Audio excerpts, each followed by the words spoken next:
پھر فرمایا ایام معدودات، گنتی کے چند دن ہیں، چند دن، قلت کا فائدہ ہے، یعنی روزے سالوں کے نہیں بلکہ دنوں کے ہیں. فمن کان منکم مریضا، تو جو تم میں سے بیمار ہو، یعنی ایسی بیماری جس کی وجہ سے روزہ رکھنا مشکل ہو یا روزہ رکھنے کی وجہ سے علاج میں خلل آتا ہو. یہ دو اہم باتیں. مثلا ڈاکٹر کہے کہ ہر 4 گھنٹے کے بعد دوا لینا ضروری ہے ورنہ بیماری بڑھ جائے گی، تو ایسی صورت میں روزہ چھوڑ دیا جائے. یعنی روزے کی وجہ سے مرض زیادہ ہو جائے، شفا یابی میں تاخیر ہو، شدید مشقت ہو، اور روزے کی وجہ سے کچھ بیماریاں پیدا ہو جائیں. یعنی بعض لوگوں کے لیے ان کی جسمانی حالت ایسی ہوتی ہے کہ مریض مزید بیمار بھی ہو سکتے ہیں، تو ان کو بھی روزہ چھوڑنا ہوگا. لیکن کم شدت والی بیماری میں روزہ نہیں چھوڑ سکتے. مثلا آپ بتائیے زکام، اس پہ تو روزہ فائدہ دیتا ہے. سر درد، روزہ رکھ کے کس کو سر درد نہیں ہوتا؟ ہر ایک کو تھوڑا بہت سر درد تو ہو ہی جاتا ہے. ہلکا پھلکا بخار، ہلکی پھلکی ویکنس یا تھوڑی زیادہ ویکنس سبھی کو ہو جاتی ہے لمبے روزوں میں. ہاں، تو ایسی وجوہات پر روزہ نہیں چھوڑا جا سکتا. اولا سفر، یا سفر پر ہو، ایسا سفر جس میں روزہ چھوڑا جا سکتا ہے، وہ سفر ہے جس میں مشقت ہوتی ہے. اگر مشقت نہ ہو تو روزہ رکھے، لیکن اگر پھر بھی کوئی چھوڑنا چاہے تو اجازت ہے. ابو درداء کہتے ہیں کہ ہم نبی صلی اللہ علیہ وسلم کے ساتھ ایک سفر میں تھے. دن انتہائی گرم تھا. گرمی کا عالم یہ تھا کہ گرمی کی سختی سے لوگ اپنے سروں کو پکڑ لیتے تھے. نبی صلی اللہ علیہ وسلم اور ابن رواحہ کے سوا کوئی شخص روزے سے نہیں تھا، یعنی سب نے روزہ چھوڑ دیا، لیکن نبی صلی اللہ علیہ وسلم نے اس حال میں بھی رکھا. تو اس سے کیا ہوا کہ یہ پتہ چل گیا ہمیں کہ شدید گرمی میں بھی اور سفر میں بھی رکھا جا سکتا روزہ اگر رکھنے کی طاقت ہے. اور کبھی روزہ چھوڑنا افضل بھی ہوتا ہے سفر میں. رسول اللہ صلی اللہ علیہ وسلم ایک سفر میں تھے. آپ نے دیکھا کہ ایک شخص پہ لوگوں نے سایہ کر رکھا ہے. آپ نے پوچھا کیا بات ہے؟ لوگوں نے کہا روزے سے. آپ نے فرمایا سفر میں روزہ رکھنا نیکی نہیں، یعنی وہ نفلی روزے سے تھا، لیکن اب دوسروں کو خدمت میں لگایا ہوا تھا. تو پھر خود روزہ رکھ کے دوسروں کو مشقت میں ڈالنا جو ہے یہ ٹھیک نہیں. اور کبھی انتہائی پر مشقت بھی ہوتا ہے. فتح مکہ کے موقع پر جب نبی صلی اللہ علیہ وسلم مکہ کی طرف روانہ ہوئے تو آپ نے بھی روزے رکھے ہوئے تھے. 17 رمضان کو مکہ فتح ہوا تھا نا، اور لوگوں نے بھی روزے رکھے ہوئے تھے. تو لوگوں پر روزہ بھاری ہو گیا. تو آپ نے عصر کے بعد پانی کا پیالہ منگوایا اور پی لیا، اور لوگ دیکھ رہے تھے آپ کو. بعض نے افطار کیا اور بعض نے سوچا ہوگا ابھی عصر تو ہو ہی گئی ہے، تھوڑا سا اور صحیح. تو جب آپ کو پتا چلا کہ لوگوں نے روزہ نہیں چھوڑا تو آپ نے فرمایا وہ نافرمان ہے، کیونکہ جہاں اللہ کے رسول صلی اللہ علیہ وسلم نے چھوڑ دیا وہاں انہیں بھی چھوڑ دینا چاہیے تھا. لیکن بیمار اور مسافر ہمیشہ کے لیے روزہ معاف نہیں. فعدۃ من ایام اخر، دوسرے دنوں میں. دوسرے کون سے دن؟ رمضان کے علاوہ باقی مہینے، ان میں روزے کی گنتی پوری کر لیں. وعلی الذین یطیقونہ فدیۃ طعام مسکین، اور وہ لوگ جو روزہ رکھنے کی طاقت ہی نہیں رکھتے، وہ کون ہوتے ہیں؟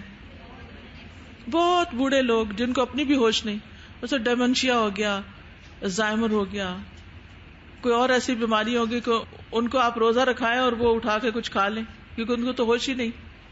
یا یہ ہے کہ ان کو دن میں کئی بار میڈیسن لینی پڑتی ہے ورنہ ان کو ہارٹ اٹیک کا خطرہ یا کچھ اور ہے. تو ایسی صورت میں انتہائی عمر رسیدہ مرد اور عورت یہ روزہ رکھنے کی طاقت نہیں رکھتے. اس کے علاوہ حاملہ اور مرضعہ، وہ کون ہوتے ہیں؟ پریگننٹ اور دودھ پلانے والی، ان کے لیے بھی فدیہ ہے. اور اس میں بعض علماء کہتے ہیں، جس میں ابن عباس جو ہے وہ کہتے ہیں کہ صرف ان کا فدیہ ہی کافی ہوگا، لیکن بعض کہتے ہیں کہ وقتی طور پر فدیہ دے دیں اور بعد میں جب موقع ہو روزے رکھ لیں، کیونکہ آگے آتا ہے وَأَن تَصُومُوا خَيْرٌ لَكُمْ، یہ کہ تم روزہ رکھو زیادہ بہتر ہے. ایسے لوگ کیا کریں جو روزہ رکھنے کی طاقت نہیں رکھتے؟ فدیۃ طعام مسکین، مسکین کے کھانے کا فدیہ. ایک ٹائم کا کھانا یا 2 کا؟ ایک وقت کا کھانا. پھر آپ دیکھیے پورے 1 مہینے کے بدلے ایک مسکین کو کھانا کھلائے، بلکہ روزانہ ہی کھلا دے یا کٹھا ہی کھلا دے، جیسے بھی وہ چاہے. کھانا جو ہے وہ اپنے دستور اور اپنے طریقے کے مطابق، یعنی جتنا وہ خود کھاتا ہے. اب پاکستان میں ایک کھانا سستا پک جاتا ہے, امریکہ میں وہی کھانا ہو سکتا ہے جو کھانا یہاں 100 روپے کا یا 200 روپے کا پکے, وہاں $10 کا پکے گا, جو اس سے مہنگا پڑے گا. تو ایسی صورت میں کیا ہے, پھر جس جگہ آپ رہتے ہیں اس کے حساب سے آپ کو فدیہ دینا ہوگا. پھر آپ دیکھیے کہ کھانے کی قسم مقرر نہیں, آپ چاول بھی دے سکتے ہیں, آپ گندم بھی دے سکتے ہیں, آپ چاول گندم دال ملا کے راشن بیگ بھی دے سکتے ہیں. یعنی اس کے لیے نہ قسم مقرر ہے اور نہ ہی وقت متعین ہے. آپ رمضان سے پہلے بھی دے سکتے ہیں, رمضان کے دوران بھی دے سکتے ہیں, آپ سحری کا کھانا بھی دے سکتے ہیں, آپ رات کا کھانا بھی دے سکتے ہیں, آپ پکا ہوا کھانا بھی دے سکتے ہیں, آپ کچا بھی دے سکتے ہیں. اب ذرا غور کیجیے آیت کتنی سمجھ میں آئی.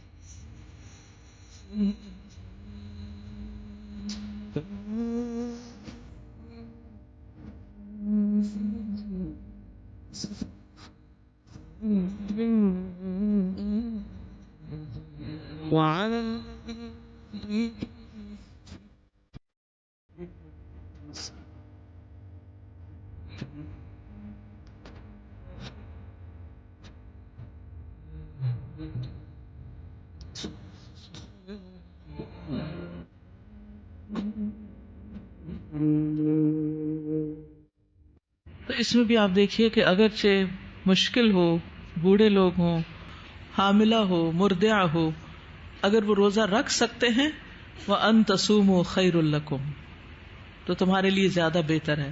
چھوٹی چھوٹی بات پر روزہ چھوڑنے کی مت سوچو, روزہ رکھنے کی سوچو, کیونکہ اس کے فائدے بہت زیادہ ہیں, اس کی حکمتیں بہت زیادہ ہیں.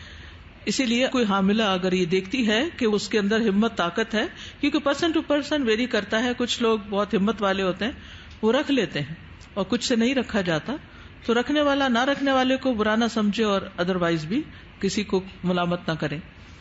اور وَأَن تَصُومُوا خَيْرٌ لَكُمْ إِن كُنتُمْ تَعْلَمُونَ, اگر تمہیں پتا ہو کہ ایک روزے کا ثواب کتنا ہے اور رمضان میں روزہ رکھنے کا کتنا فائدہ ہے, تو تم روزہ ہی رکھنا چاہو گے. تو اس سے یہ خلاصہ پتہ چلتا ہے کہ روزہ رکھنا سراسر فائدے کی بات ہے, اور اسے صرف انتہائی مجبوری کے وقت چھوڑنا چاہیے, ویسے نہیں. کچھ لوگ آج روزہ نہیں, بھائی کیوں نہیں, کیونکہ وہ سحری کے وقت آنکھ نہیں کھلی تھی تو اس لیے ہم نے روزہ نہیں رکھا. کوئی وجہ بتائی گئی کہ جس کی سحری کے وقت آنکھ نہ کھلے وہ روزہ چھوڑ دے؟ ایسا ہے کچھ نہیں, ایسا کچھ بھی نہیں. اور کیا کیا مواقع ہوتے ہیں, ایگزامز ہیں, روزے کیسے رکھے, پڑھائی بہت ٹف ہے, کام بہت ہے. بس 2 صورتیں بتائی گئی ہیں کہ جس میں روزہ نہیں رکھ سکتے, وہ ہے بیمار اور مسافر. اور وہ جو طاقت رکھتے ہی نہیں وہ تو مکلف ہی نہیں, ان پر تو پھر ہے ہی نہیں, لیکن ان کو بھی کہا کہ صدقہ کر دو تاکہ کچھ تو کفارہ ہو جائے. آپ میں سے کوئی کچھ کہنا چاہتا ہے؟ سر ایک یہ کہ جیسے میڈز وغیرہ ہیں تو وہ بھی اکثر اب دیکھنے میں آیا نہیں روزے رکھتی, اور وہ یہی کہتی ہیں کہ ہمیں تو پورا دن مختلف جگہوں پہ کام کرنا پڑتا ہے اور ہمارے لیے بڑی مشقت ہوتی ہے, تو ہم کیسے رکھیں؟ ان میں بھی 2 طرح کی میڈز ہوں گی, ایک تو ہمت جان والی جوان, اور کچھ ایسی ہوتی ہے کہ جو بہت کمزور, ہیموگلوبن بھی بہت لو, یعنی کہ واقعی ان کے اندر استطاعت نہیں, تو وہ پھر اور بات. پھر وہ بھی فدیہ دینا, فدیہ تو لازم ہے, فدیہ تو ہر ایک کے لیے, جس کے پاس نہیں اس کو کچھ دیا جائے تاکہ وہ اپنا فدیہ دے سکے. بالکل. دیکھیے حدیث میں آتا ہے کہ اپنے غلام پر زیادہ کام نہ ڈالو, اور اگر ڈالو تو ساتھ خود بھی کام کرو. تو جن کے گھروں میں بھی میڈز ہیں اور اگر وہ روزہ اس لیے نہیں رکھتی کہ آپ نے زیادہ کھانے پکانے کا کام ان کو دے کر ان کا کام بڑھا دیا ہے, تو پھر آپ بھی ذمہ دار ہوں گے. آپ ان کو کام کم کر دیں, یعنی کہ آپ چھٹی تو نہیں دے سکیں گے, لیکن جتنا زیادہ ان کی مدد کر سکیں, ایک کی جگہ 2 لوگ رکھ لیں, لیکن ان کو روزہ رکھنے میں سہولت فراہم کریں, ان کو موٹیویٹ بھی کریں, ان کو اچھا کھانے کو بھی دیں, اس کے ساتھ ساتھ ان کو ملٹی وٹامن بھی دیں تاکہ ان کی طاقت آئے اور وہ بھی نیکی کے کام میں شریک ہو سکیں. شہر رمضان الذی انزل فیہ القرآن ھدی للناس وبینات من الھدی والفرقان. روزے کے بعد رمضان کی اہمیت بتائی جا رہی ہے کہ رمضان وہ مہینہ ہے جس میں قرآن اتارا گیا ہے. گویا رمضان کی فضیلت کس وجہ سے ہے؟ قرآن کی وجہ سے ہی. روزہ بھی اللہ کا احسان ہے اور قرآن بھی اللہ کا احسان ہے کہ اللہ نے ہمارے لیے ہدایت کا ذریعہ بنایا، ہدایت کے لیے کتاب چھوڑی، ہدی للناس، جو سارے انسانوں کے لیے ہدایت ہے، وبینات، اور اس میں روشن دلائل ہیں. کس کے؟ من الہدی والفرقان، ہدایت اور فرقان کے، حق و باطل میں فرق کرنے والے. اسلام سے پہلے رمضان عام مہینوں کی طرح تھا، لیکن جب نبی صلی اللہ علیہ وسلم کو نبوت ملی، قرآن آپ پر نازل ہوا، تو اس مہینے کی فضیلت بڑھ گئی باقی تمام مہینوں کے مقابلے میں. کہا جاتا ہے کہ سابقہ کتب بھی اسی مہینے میں نازل ہوئی تھی، لیکن سابقہ کتب ایک ہی بار نازل ہو گئی تھی. اور جہاں تک قرآن کا تعلق ہے تو یہ آسمان دنیا میں بیت العزت میں ایک ہی بار نازل ہو گیا، اور پھر بعد میں آہستہ آہستہ تھوڑا تھوڑا کر کے نازل کیا گیا. تو رمضان میں روزے کیوں فرض کیے گئے؟ تاکہ ہم قرآن ملنے کی نعمت پر شکر ادا کر سکیں. یاد رہے گی یہ بات؟ بولیے ذرا. تاکہ ہم قرآن کی عظیم نعمت ملنے پر شکر ادا کر سکیں. شکر زبان سے بھی ہوتا ہے، شکر دل سے بھی ہوتا ہے، شکر عمل سے بھی ہوتا ہے. تو رمضان کے روزے رکھ کر ہم شکر ادا کرتے ہیں کہ اللہ نے ہمیں اس مہینے میں قرآن دیا تھا. قرآن ایک ایسی نعمت ہے جس کے برابر کوئی چیز نہیں. اللہ سبحانہ وتعالیٰ نے اس کو کس لیے نازل کیا؟ کیا مقصد ہے؟ کہ اس سے ہدایت پائیں. یہاں پر آپ دیکھیے اسی آیت میں بتایا گیا کہ شہر رمضان الذی انزل فیہ القرآن، کیا ہے قرآن؟ ھدی للناس. تو قرآن صرف تلاوت کے لیے نہیں، صرف ثواب کے لیے نہیں، قرآن ہدایت کے لیے آیا ہے. اور اس مہینے میں ہمارا تعلق قرآن سے بڑھ جاتا ہے. قرآن مجید میں آتا ہے وَمَا اخْتَلَفْتُمْ فِيهِ مِنْ شَيْءٍ فَحُكْمُهُ إِلَى اللَّهِ، اور جس چیز میں بھی تمہارا کوئی اختلاف ہو تو اس کا فیصلہ اللہ کے سپرد ہے. قرآن کی طرف لے جاؤ اس کو. تو یاد رکھیے کہ رمضان کی اپنی فضیلتیں ہیں، مبارک مہینہ ہے، بے پناہ خیر لانے والا ہے. اس میں ایک رات ایسی ہے جو 1000 مہینوں سے بہتر ہے. اور اس رات کی فضیلت بھی کیوں ہے؟ کیونکہ اس رات میں قرآن نازل کیا گیا. جو اس سے محروم رہا ہر طرح کی خیر و بلائی سے محروم رہا. اس مہینے میں آسمان کے دروازے کھل جاتے ہیں، جنت کے دروازے کھل جاتے ہیں، جہنم کے دروازے بند ہو جاتے ہیں، شیاطین جکڑے جاتے ہیں، گناہوں کا کفارہ ہوتا ہے. وَرَمَضَانَ إِلَى رَمَضَانَ مُكَفِّرَاتٌ، رمضان سے رمضان تک اپنے درمیان سرزد ہونے والے گناہوں کے لیے کفارہ بن جاتا ہے جب تک انسان کبیرہ گناہوں سے بچتا ہے. جہنم سے آزادی کا مہینہ ہے. رسول اللہ صلی اللہ علیہ وسلم نے فرمایا یقیناً اللہ تعالیٰ ہر افطاری کے وقت لوگوں کو جہنم سے آزاد کرتے ہیں، اور یہ ہر رات ہوتا ہے. ہماری سب سے بڑی فکر اور غم یہ ہونا چاہیے کہ اللہ ہمیں آگ سے بچا لینا. کچھ بھی کام نہیں آئے گا اگر وہاں کوئی رسوائی ہو گئی. تو رمضان ایک سنہرا وقت ہے، ایک فضیلت والا مہینہ ایسا ہے کہ جس میں ہر روز لوگوں کو آزادی ملتی ہے جہنم سے، کہ یہ جہنم میں نہیں جائے گا. تو ہمیں بھی اس وقت دعا کرنی چاہیے افطار کے قریب کہ اللہ ہمارا بھی نام آج ان لوگوں میں لکھ دے. پھر نیکیوں کی دعوت دینے والا مہینہ ہے. اس مہینے میں ہر روز ایک فرشتہ پکارتا ہے اے خیر کے طالب آگے بڑھ، اور اے شر کے طالب رک جا، یہاں تک کہ رمضان ختم ہو جاتا ہے. رمضان میں نیکی کے بہت سے مواقع جمع ہو جاتے ہیں. رسول اللہ صلی اللہ علیہ وسلم نے فرمایا یقیناً جنت میں ایسے بالا خانے ہیں، اونچی عمارتیں ہیں جن کا اندر کا حصہ ان کے باہر سے نظر آتا ہے اور باہر کا حصہ اندر سے نظر آتا ہے. ایک دیہاتی آپ کی طرف کھڑا ہوا کہنے لگا یا رسول اللہ صلی اللہ علیہ وسلم یہ کس کے لیے ہیں؟ کیونکہ ان کے ہاں تو ایسے بالا خانوں اور ایسی ہائی رائزز کا کوئی کانسیپٹ بھی نہیں تھا اس وقت. اب دنیا میں تھوڑی تھوڑی نقل اتارنے کی کوشش کی گئی ہے کہ گلاس کی بلڈنگز بن رہی ہیں. آپ نے فرمایا اس شخص کے لیے جو اچھی بات کرے، کھانا کھلائے، روزے رکھے، اور جب لوگ رات کو سو رہے ہوں تو صرف اللہ کے لیے نماز ادا کرے. تو اس سے آپ اندازہ لگائیں یہ 4 کام اکٹھے ہو گئے کب؟ رمضان میں. اچھی بات، آپ بچتے ہیں بری باتوں سے، شعوری طور پر بچتے ہیں.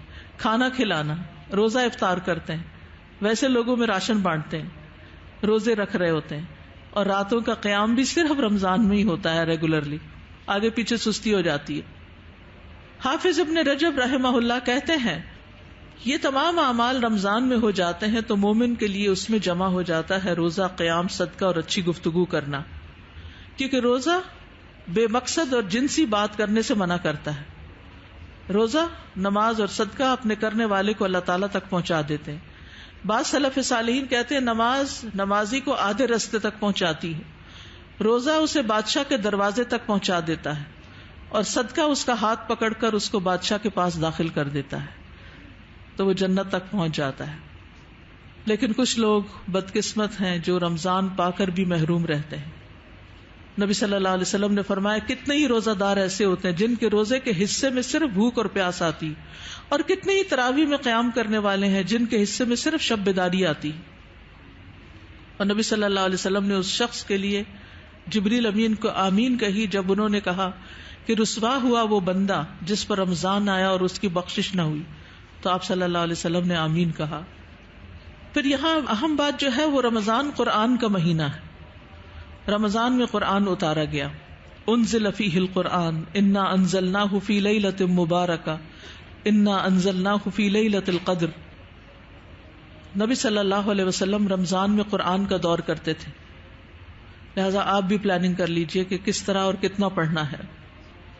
سلف صالحین رمضان کے مہینے میں قرآن کی تلاوت کرنے، اس کو غور سے سننے، اس کو سمجھنے، اس میں تدبر کرنے، اس پر عمل کرنے کے اعتبار سے ایک درسگاہ خیال کرتے تھے کہ رمضان درسگاہ ہے کس کے لیے؟ قرآن پڑھنے، سننے، سمجھنے، تدبر کرنے، عمل کرنے کے اعتبار سے. تو انشاءاللہ کل سے تدبر کی کلاس بھی شروع ہو رہی ہے. 29ویں پارے کا تدبر کریں گے اللہ کے فضل سے. یعنی رمضان میں ایک تو عام ٹرینڈ یہ ہے کہ پورے قرآن کا دورہ قرآن کیا جاتا ہے، لیکن دورہ قرآن کے علاوہ تدبر بھی کیا جا سکتا ہے. بس جیسے ہی رمضان کا مہینہ داخل ہوتا سفیان ثوری سب کام چھوڑ کر قرآن کی قرات پر متوجہ ہو جاتے، اور قرآن کی تلاوت اور نماز اور اللہ کے راستے میں دینا ایسی تجارت ہے جو کبھی برباد نہ ہوگی. ان الذین یتلون کتاب اللہ واقاموا الصلاۃ وانفقوا مما رزقناہم سرا وعلانیۃ یرجون تجارۃ لن تبور. قرآن اللہ سے جڑنے کا بہترین ذریعہ ہے. نبی صلی اللہ علیہ وسلم نے فرمایا کوئی چیز ایسی نہیں جو زیادہ افضل ہو جس کے ذریعے تم اللہ کی طرف رجوع کر سکو سوائے اس کے جو اللہ کی طرف سے نازل ہوئی، یعنی قرآن. یعنی آپ اللہ کا قرب چاہتے ہیں تو کیا کریں؟ قرآن کے ساتھ جڑ جائیں. ابن رجب کہتے ہیں کہ نفلی اعمال میں سے عظیم عمل جس کے ذریعے انسان اللہ کا تقرب حاصل کر سکتا ہے وہ قرآن کی کثرت سے تلاوت، اس میں غور و فکر، تدبر اور اس کو خوب سمجھ کر سننا ہے. ایمان بڑھانے کا ذریعہ ہے. ابن مسعود کہتے ہیں جس میں 3 باتیں پائی جاتی ہوں اللہ اس کے دل کو ایمان سے بھر دیتا ہے: عالم کی صحبت اختیار کرنا، قرآن کی تلاوت کرنا اور روزے رکھنا. یہ 3 کام ایمان میں اضافے کا ذریعہ بنتے ہیں. بعض مفسرین کہا کرتے تھے ہم قرآن پڑھنے میں مشغول ہوئے تو ہمیں دنیا میں برکات اور خیرات نے ڈھانپ لیا، یعنی ہماری زندگی میں خیر اور برکت آ گئی. تو رمضان قرآن پڑھنے اور خصوصاً قیام میں قرآن پڑھنے اور سننے کا مہینہ ہے، تو اس لیے تراویح کا اہتمام بھی ضرور کرنا ہے اور ثواب کی نیت سے، ایمان کے ساتھ. زید بن ثابت کہتے کہ رسول اللہ صلی اللہ علیہ وسلم نے رمضان میں ایک حجرہ بنا لیا اور بوریے سے اوٹ کر لی، یعنی پردہ لٹکا دیا. آپ نے کئی راتیں اس میں نماز پڑھی. یعنی تراویح کے لیے قیام کی جگہ مقرر کر لینا. اگر آپ جیسے گھر میں ہیں، کوئی نہیں آپ کو پڑھانے والا، آپ خود مصحف سے پڑھنے والے ہیں، تو ایک جگہ مقرر کر لیجئے اور روز وہی عبادت کیجئے. یا پھر مسجد مقرر کر لیجئے، اور یہ نہیں کبھی کسی مسجد میں، کبھی کسی میں، کبھی وہاں چلتے ہیں، کبھی وہاں، یہ نہیں کرنا. اور فرض نماز کے بعد سب سے زیادہ فضیلت والی نماز رات کی نماز ہے. اول حصے میں پڑھے تو تراویح، اور سحری کے قریب تہجد، اور رات کے کسی بھی حصے میں پڑھے تو قیام اللیل.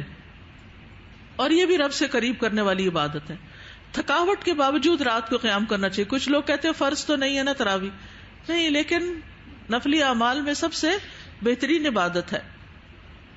نبی صلی اللہ علیہ وسلم کتنی دیر کھڑے ہوتے تھے؟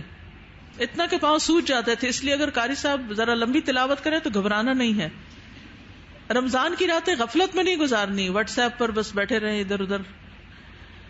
آخری عشرے میں زیادہ محنت کرنی ہے انشاءاللہ، خود بھی کام اچھے کرنے اور گھر والوں کو بھی شریک کرنا ہے. لیلۃ القدر کی تلاش میں سستی نہ کریں.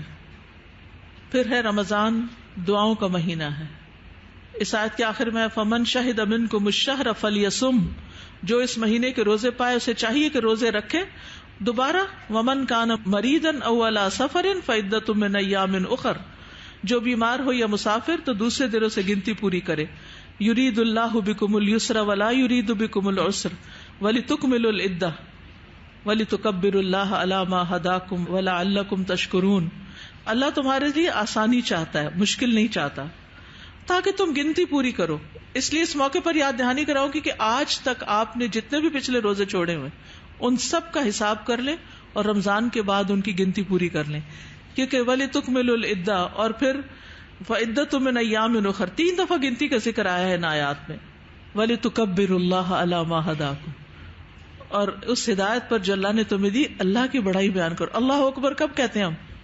جب ہم بہت خوش ہوتے ہیں، ایکسائٹیڈ ہوتے ہیں. اللہ اکبر، اللہ کی تکبیر، اللہ کی بڑائی. تو رمضان ہمارے لیے ہدایت کا ذریعہ، قرآن ہمارے لیے ہدایت کا ذریعہ ہے.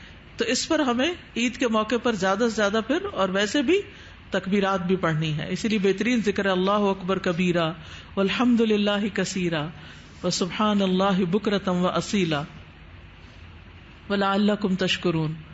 اور خوب خوب شکر بھی ادا کرنا ہے کہ جس رب نے رمضان دیا، قرآن دیا.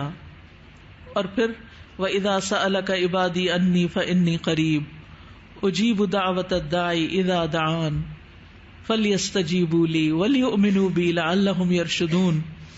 اور جب آپ سے میرے بندے سوال کریں کہ ہمارا رب کہاں ہے، فَإِنِّي قَرِيب، جب دعا کرنے لگے نا تو آپ سوچا کریں فَإِنِّي قَرِيب، اللہ بہت قریب ہے، میں اسے جو چاہے کہہ سکتی ہوں، جو چاہوں مانگ سکتی ہوں. تو اپنے لیے اچھی اچھی دعائیں کرنی ہے خوب، کیونکہ روزہ دار کی دعائیں قبول ہوتی ہیں. رسول اللہ صلی اللہ علیہ وسلم نے فرمایا 3 آدمیوں کی دعا رد نہیں کی جاتی، ان میں سے ایک روزہ دار کی، یہاں تک کہ وہ افطار کر لے. رمضان کے ہر دن اور رات دعا قبول ہوتی ہے. حدیث میں آتا ہے ہر مسلمان کی رمضان کے دن اور رات میں ایک دعا ایسی ضرور ہوتی ہے جو قبول ہو جائے. تو اس لیے خوب دعائیں کرنی، اور اس کے لیے آپ اپنی پرسنل ڈائری میں اپنی پرسنل دعائیں لکھ لیں، اور ویسے قرآنی اور مسنون دعائیں جو ہیں ان کو رمضان میں خوب خوب یاد بھی کریں اور پڑھتے بھی رہیں، خصوصاً رات کو. اور رات کے کس حصے میں؟ پچھلے حصے. رمضان کے علاوہ آپ سحری کے وقت کم ہی جاگتے ہیں. اب سحری کے وقت اٹھنا ہی ہے، تو اس وقت آسمان کے دروازے کھلے ہوتے ہیں. فرمایا جب رات کا آخری تہائی حصہ باقی رہ جاتا ہے تو اللہ عز و جل آسمان دنیا پہ نزول فرماتے ہیں، پھر آسمانوں کے دروازے کھول دیے جاتے ہیں، اور اللہ سبحانہ و تعالیٰ اپنے ہاتھوں کو پھیلا کے فرماتے ہیں. اللہ تعالیٰ اپنے ہاتھ پھیلاتے ہیں کہ کوئی مانگنے والا ہے تو اس کی درخواست پوری کی جائے، اور یہ سلسلہ طلوع فجر تک چلتا رہتا ہے. اور خصوصی طور پر معافی مانگنے کی طرف توجہ رکھنی ہے. ہم اللہ سے مزید مانگتے ہیں لیکن جو گناہ کر چکے ہیں ان کی بخشش نہیں کرواتے. جو دیوار بنے ہوئے ہوتے ہیں ہمیں چیزیں ملنے، یعنی ہم مانگ رہے ہیں وہ آ رہا ہے لیکن آگے ایک دیوار کھڑی ہے گناہوں کی. تو اس لیے استغفار کثرت سے کرنی ہے. اور استغفار میں آپ دیکھیے کہ انسان کے بہت سے اعمال جس میں کوتاہی ہو جاتی ہے وہ استغفار کی وجہ سے معاف ہو جاتے ہیں. نمبر 1، انسان گناہوں سے پاک صاف ہو جاتا ہے. کمزور ہے تو طاقتور بن جاتا ہے، کیونکہ جو متقی مومن ہوتا ہے بہت مضبوط ہوتا ہے. آپ کے اندر ایک نیکسٹ لیول کا کانفیڈنس آ جاتا ہے. بیمار ہے تو شفا یاب ہو جاتا ہے استغفار کی برکت سے. کسی مصیبت میں مبتلا ہے تو خلاصی پا لیتا ہے. اگر حیران پریشان ہے تو اللہ ہدایت دے دیتا ہے. بے چین ہے تو قرار نصیب ہو جاتا ہے. رسول اللہ صلی اللہ علیہ وسلم کے بعد ہمارے لیے سب سے بڑی امان استغفار ہے.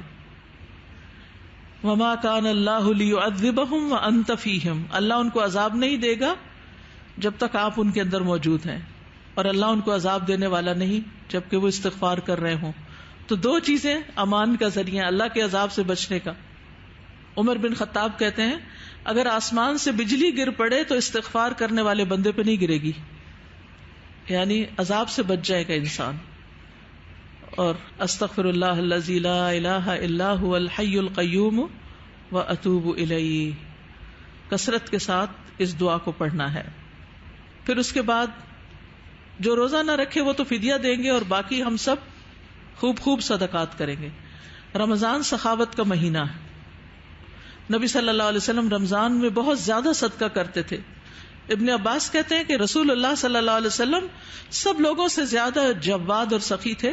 رمضان میں جب جبریل آپ سے ملتے تو آپ بہت ہی زیادہ جود و کرم فرماتے. ایک اور روایت میں آتا ہے کہ لوگوں کو بھلائی پہنچانے میں بارش لانے والی ہوا سے بھی زیادہ جود و کرم کرتے. تو اس مہینے میں خوب صدقہ خیرات کرنا ہے. اور ان میں بہترین صدقہ کیا ہے؟ کسی کا روزہ افطار کرانا. اس سے انسان روزے کا ثواب بھی حاصل کر لیتا ہے. جتنے لوگ روزہ کھلوائیں گے، اور اس کا بہترین موقع اس وقت الہدا کے ہاسٹل میں اب ماشاءاللہ میرا خیال ہے 400 سے اوپر تعداد ہو جائے گی رمضان میں. تو 400-500 لوگوں کا جو روزہ ایک دن کا بھی بندہ کھلوا دے تو وہ 500 روزوں کا ثواب اس کو ساتھ مل گیا. 2 دن کھلوا دے تو اور. تو اس کی بھی حرص رکھنی ہے اور اس طرف بھی آپ نے توجہ کرنی ہے. پھر اسی طرح یہ ہے کہ دن اور رات خرچ کرنا ہے. الذین ينفقون اموالهم باللیل والنہار، رات اور دن. رمضان کی راتوں میں تراویح پڑھنے آتے ہیں، کچھ صدقہ ڈال دیں. دن میں آپ کچھ نہ کچھ صدقہ کر سکتے ہیں، چاہے کھلانے کی شکل میں، پیسوں کی شکل میں، کسی بھی شکل میں.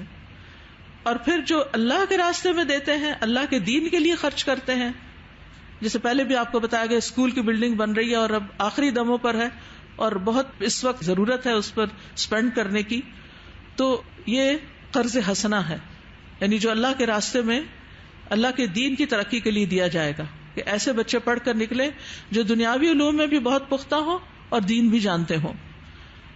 پھر جو اللہ کے راستے میں دیتا ہے، مثل الذین ينفقون اموالهم فی سبیل اللہ کمثل حبۃ انبتت 7 سنابل. ان لوگوں کی مثال جو اپنا مال اللہ کے راستے میں خرچ کرتے ہیں ایک دانے کی طرح ہے جس نے 7 خوشے اگائے، ہر خوشے میں 100 دانے ہیں.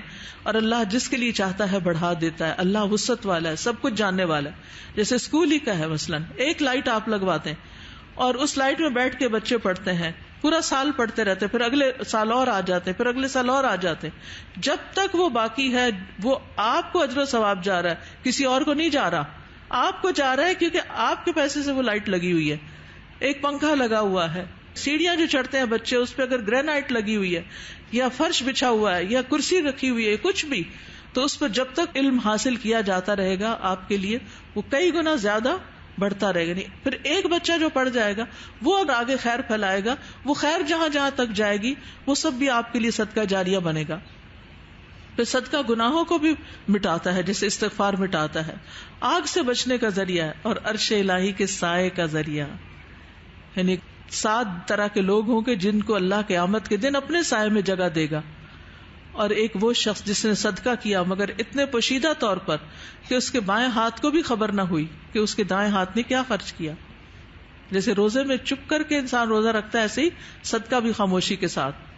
پھر آپ دیکھیے کہ کچھ لوگ ایسے ہیں کہ جن کے پاس بہت مال نہیں ہوتا، وہ اور طرح بھی سخاوت کر سکتے ہیں. اپنے نفس کی سخاوت، یعنی اپنے بدن کو اللہ کے راستے میں لگانا.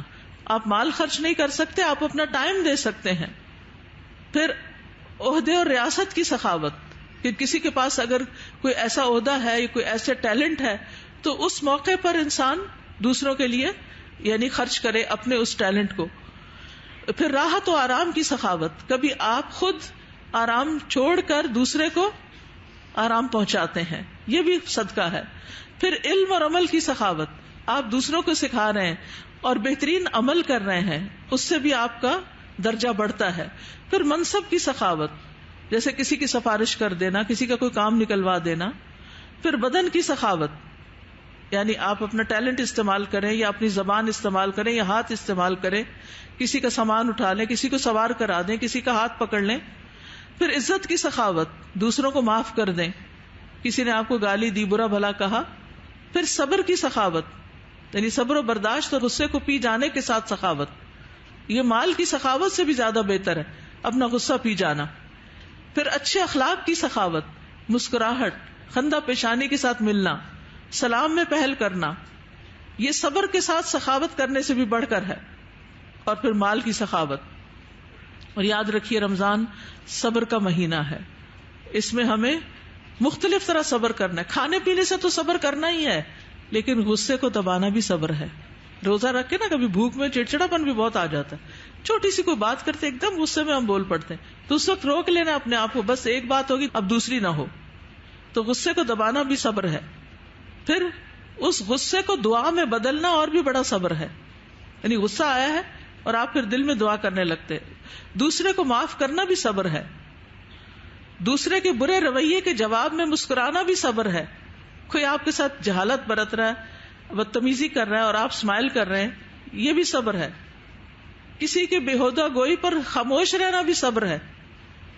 آپ کئی دفعہ ایک شخص کو سمجھا چکے ہوتے ہیں, لیکن وہ وہی کرتا ہے جو آپ منع کرتے ہیں, تو پھر کیا ہے کہ آپ خاموش ہو جاتے ہیں. خود کو دوسرے کی طریقے پہ ڈھال لینا بھی صبر ہے. کچھ لوگ تبدیل نہیں ہوتے, ہو سکتا ہے آپ کے فادر ہوں, وہ بہت جلدی غصہ کرتے ہیں, کچھ تو آپ وہ کام نہ کریں کہ جن سے ان کو غصہ آتا ہو, تو اپنے آپ کو تبدیل کر لیں. دوسروں کے حقوق پورے کرنا بھی صبر ہے. صرف اللہ سے تکلیف کی شکایت کرنا بھی صبر ہے. اجر پر یقین رکھ کے نیکی کرنا بھی صبر ہے. روک دیے جانے کے باوجود نیکی میں آگے بڑھنا بھی صبر ہے. ایکٹیو رہنا, چاقو چوبند رہنا بھی صبر ہے. تھکاوٹ نہیں ظاہر کرنی ہے, روزہ لگ رہا ہے, یہ نہیں ہونا چاہیے. تو صبر میں گزارا جانے والا وقت جو ہے وہ بھی بہت قابل قدر ہے. تو رمضان ہماری تربیت کا مہینہ ہے. ہمیں اس میں کیا کرنا ہے؟ اللہ تعالیٰ چاہتے ہیں کہ فَلْيَسْتَجِيبُوا لِي, یہ چاہتے ہیں ان کی دعائیں قبول ہوں, تو پھر کیا کریں؟ یہ بھی اللہ کی اطاعت کریں, یہ بھی بات مانے میری. وَلْيُؤْمِنُوا بِي, مجھ پر اعتماد رکھیں, ایمان رکھیں. لَعَلَّهُمْ يَرْشُدُونَ, تاکہ وہ ہدایت پا جائیں. تو رمضان میں بری باتوں اور جھوٹ کو لازمی چھوڑنا ہے, زندگی میں سچائی لانی ہے, لغو اور رفث سے بچنا ہے, نفسانی خواہشات کی بہترین تربیت کا موقع ہے, اس سے فائدہ اٹھانا ہے. تب آپ نے کیا کرنا ہے؟ یہ ساری باتیں ذہن میں رکھ کے اس کے ساتھ رمضان کا استقبال کرنا ہے, اور رمضان آنے تک خوش رہنا ہے, پریشان نہیں رہنا. ہائے صرف 2 دن رہ گئے, ہائے صرف 3 دن رہ گئے. نہیں, خوش ہونا ہے کہ ہائے نیکیوں کا موقع آ رہا ہے, سیل لگنے لگی ہے. ابن رجب کہتے ہیں مومن کو جنت کے دروازوں کی کھل جانے کی بشارت کیوں نہ دی جائے, گناہگار کو جہنم کے دروازوں کے بند ہونے کی بشارت کیوں نہ دی جائے, عقل مند انسان کو ایسے وقت کی بشارت کیوں نہ دی جائے جس میں شیطان جکڑا جاتا ہے. کیا کوئی بھی وقت اس کے برابر ہو سکتا ہے؟ یہ بشارتوں کا مہینہ ہے. ایمان کے ساتھ استقبال کرنا ہے, ایمان کے ساتھ. روزے بھی ایمان کے ساتھ, تراویح بھی ایمان کے ساتھ, لیلۃ القدر بھی ایمان کے ساتھ. تو اہل ایمان اپنے ایمان کے زیادہ ہونے کے ساتھ رمضان کی تیاری کرتے ہیں. دل کی صفائی کے ساتھ رمضان کا استقبال کرنا ہے. ابن مسعود سے پوچھا گیا, آپ رمضان کا استقبال کیسے کرتے تھے؟ انہوں نے کہا, ہم میں سے کوئی ایک بھی رمضان کے چاند کے استقبال کی جرت اس حال میں نہیں کرتا تھا کہ اس کے دل میں اپنے مسلمان بھائی کے خلاف کینے کا ایک ذرہ بھی ہو. دلوں کی صفائی, ہم گھروں کی صفائی تو کر لیتے ہیں, جائے نمازیں بھی دھو لیتے ہیں, کپڑے بھی دھلا کے رکھ لیتے ہیں, سب کچھ, لیکن دل نہیں صاف ہوتے. تو دلوں کی صفائی کے ساتھ رمضان کے آپ نے کچھ ٹارگٹس بنانے ہیں. نمازوں کو اول وقت پڑھنا, نوافل کا اہتمام کرنا, تراویح کا اہتمام کرنا, فرائض کو اچھے طریقے سے ادا کرنا, قرآن کو روز پڑھنا, ہو سکے تو کم از کم 1 سپارہ ضرور پڑھیں تاکہ پورے رمضان میں 1 قرآن ختم ہو جائے. اگر 2 کرنے ہو تو 2 پڑھ لیں, 3 کرنے ہو تو 3 پڑھ لیں. کثرت سے اللہ کا ذکر, صبح و شام کے اذکار کی پابندی, دن میں 100 بار استغفار, نبی صلی اللہ علیہ وسلم پر درود, لا حول ولا قوت کی کثرت تاکہ نیکیوں کی توفیق ملتی رہے اور نیکیوں پہ تکبر نہ آئے. تسبیحات کی کثرت, دعاؤں میں کثرت, خصوصاً مغرب سے 15 منٹ پہلے فارغ کر کے اپنے آپ کو, گھر والوں کو اکٹھا کر کے بس دعاؤں پہ بیٹھ جائیں. پھر صدقہ خیرات کی پلاننگ, پھر دیگر یعنی عبادت کی اور جتنی بھی قسمیں ہیں, مثلاً عمرے کا موقع ملے تو وہ کر لیں, اور فجر کے بعد چاشت کی نماز تک بیٹھے رہنا اور ذکر کرنا, عبادت کرنا, اور علم کے حلقات کو اٹینڈ کرنے میں پابندی اختیار کرنا. اس لیے ہم انشاءاللہ سنڈے کو بھی چھٹی نہیں کریں گے. یہ فمن تطوع خیرا فہو خیر اللہ, تو اس دفعہ ہم نے پابند نہیں کیا. ویسے چھٹی ہوگی سنڈے کی، لیکن ہاسٹل میں ماشاءاللہ بہت سی بچیاں ہوگی، کچھ بچیاں گھر سے آئیں گی، اپنے امی کو لے آئیں گی، اپنے اور رشتہ داروں کو لے آئیں گی، تو سنڈے کو بھی ہم تدبر کی کلاس جاری رکھیں گے انشاءاللہ تعالی. تو اب آپ دیکھیے کہ وَلْيُؤْمِنُوا بِي لَعَلَّهُمْ يَرْشُدُونَ، تو ہم نے رشد پانی ہے. تو اب آپ دیکھیے 3 کی ورڈز آپ نے یاد رکھنے، 3 کی ورڈز. ٹھیک ہے، پہلا ہے انتظام، پلاننگ اور ڈسپلن اور پریپریشن. اس پریپریشن میں آپ نے اپنی ہر اس چیز کی تیاری کرنی ہے جو رمضان سے متعلق ہے، چاہے کپڑے صحیح کر کے رکھنے کی ہو، الماریاں صاف کرنے کی ہو، پھر اس کے علاوہ باقی جیسے پہلے میں نے کہا تھا کہ سنڈے آ رہا ہے صفائی وغیرہ کر لیں، گروسریز لانے کی، پھر نمازیں کس طرح پڑھنی ہے، کب پہنچنا ہے، گاڑی کا انتظام کرنا ہے، کس جگہ نماز پڑھنی، ساری چیزیں اپنے پاس لکھ لیں. انتظام. دوسرا ہے التزام. التزام لازم کرنا، یعنی جن چیزوں کی پلاننگ کریں، جو اپنے ٹارگٹ سے گول سیٹ کریں، ان کو اپنے اوپر لازم کر لینا ہے. لازم تراویح پڑھنی ہے، لازم قرآن پڑھنا ہے، لازم اول وقت نماز پڑھنی، لازم لازم لازم. یہ نہیں پہلا عشرہ تو خوب جوش و خروش سے سب کچھ کیا اور دوسرے میں بیٹھ گئے، یہ نہیں کرنا. التزام. اور تیسرا ہے احترام. رمضان کا بھی احترام کرنا ہے اور اپنے مسلمان بہن بھائیوں کا بھی احترام کرنا ہے، دوسروں کا بھی احترام. ٹھیک ہے، انسانوں کا بھی احترام، دین کی باتوں کا بھی احترام، علم کی مجالس کا احترام. ٹھیک ہے، انتظام، التزام، احترام. تو انشاءاللہ جو آپ کرنے جا رہے ہیں بہترین طریقے سے کر سکیں گے. تو اب تک جو آپ سن رہے تھے آپ عبادت کی حالت میں تھے. آپ نے جو علم حاصل کیا یہ آپ کا علم حاصل کرنا عبادت تھا. آپ اگر کسی اور کے ساتھ شیئر کریں گے تو یہ بھی آپ کی عبادت ہوگی. رمضان میں اس چیز پر عمل کریں گے تو سراسر عبادت ہوگی. اور آپ نے اگر نوٹس بنائے ہیں اور بول کر آپ بتائیں گے، اپنے بہن بھائیوں سے یہ معلومات شیئر کریں گے، اور جو ہاسٹل میں بچیاں ہیں وہ ایک دوسرے کے ساتھ ڈسکشن کریں گی، تو آپ کان کھول کے سن لیجیے. جتنے لوگوں نے سنا ہے اس میں سے جو یاد رہے کوئی ایک اچھی بات وہ آپ دوسروں کے ساتھ شیئر کریں گے، وہ بھی آپ کی کیا ہوگی؟